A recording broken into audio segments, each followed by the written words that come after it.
Islamic television, Dhaka. Bangladesh ব্যাংকের প্রতিবেদনে ডেস্টিনির বিরুদ্ধে মাল্টিপারপাসের নামে অবৈধ ব্যাংকিং এর অভিযোগ আনা হলেও ডেস্টিনি কর্তৃপক্ষ তা অস্বীকার করেছে। সমবায় আইন ও নিয়ম কানুন মেনেই তাদের ব্যবসা পরিচালিত হচ্ছে বলে দাবি করেন কোম্পানির ব্যবস্থাপনা পরিচালক রফিকুল আমিন। এদিকে গণমাধ্যমে ডেস্টিনির দুর্নীতির বিষয়ে রিপোর্ট প্রকাশিত হওয়ার পর গ্রাহকরা আছেন চরম উদ্বেগ উৎকণ্ঠায়।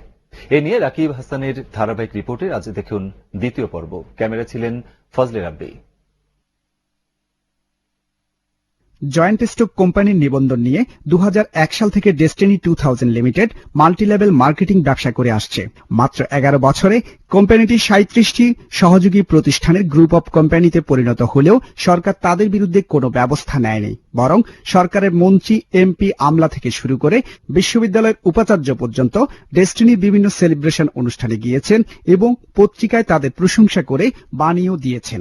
এসব দেখে সাধারণ গ্রাহকরা উদ্বুদ্ধ হলেও বর্তমানে তারা আছেন চরম উৎকণ্ঠায়। এটা যদি নীতিমালা আওতায় আসে তাহলে আমাদেরকে নিয়ে এইগুলা কেউ করতে পারবে না।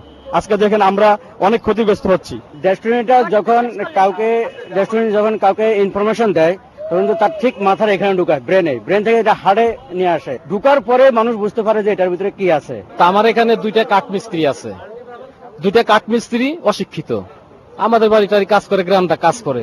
এই দুইটা কাঠমিস্ত্রি ডেস্টিনি ঢুইকা ট্রাই আর পেন লাগাইয়া এখন আমার আম্মারে যাইয়া, আমার আম্মা 70 বছর বয়স, তারে বলতেছে চাচি ডেস্টিনি করেন, বুঝছেন। আমার আম্মা ফোন করছে ঢাকায়, আমরা 5 ভাই ঢাকা থাকি, যে এরকম কাঠমিস্ত্রি এসে বলতেছে ডেস্টিনি করার জন্য। আমরা না খবরদার করে, তুমি বুড়া মানুষ দেশে চাচি করেন, আপনি 5000 দিলে 10,000 পাইবেন, এরকম তারে বুঝাইছে। এখন দেশে কাঠমিস্ত্রি নাই, ওই তুই কাঠমিস্ত্রি টাই করে সারাদিন করে।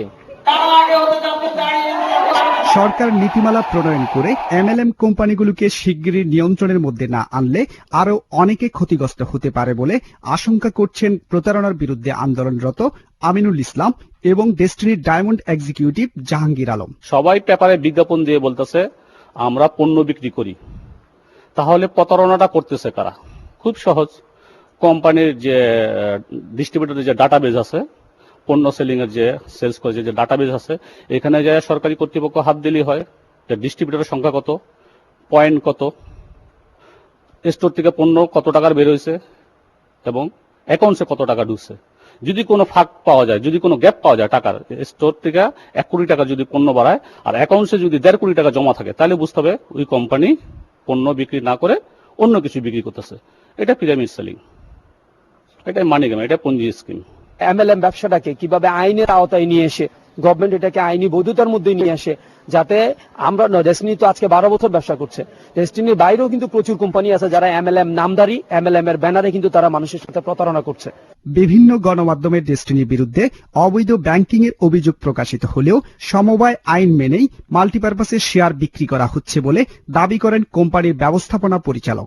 গ্রামীণ ব্যাংকও তো ব্যবসা করতেছে ভাই, সে কিন্তু শিডিউল ব্যাংক না, গ্রামীণ ব্যাংক কিন্তু কোঅপারেটিভ ছিল, শুরু করেছে কোঅপারেটিভ। মনে আছে কি জোবরা গ্রামে কজন, তো তখন কি বাংলাদেশ ব্যাংক তারা পারমিশন দিছিল? ব্যাংকিং হচ্ছে when you can get a check from one institution and can deposit another institution and that check will go to the clearing house and clear come back, it's called banking. কিন্তু আমি যখন আমি একবার আমরা দিচ্ছি, আমরা আমার দিচ্ছেন, আমি আমরা দিচ্ছি আর কেউ না সদস্য, তখন এটা ব্যাংকিং না। এবারে আমি আমার সাথে বোঝার জন্য একটা ভাউচার বা চেক টাইপের বানাইছি।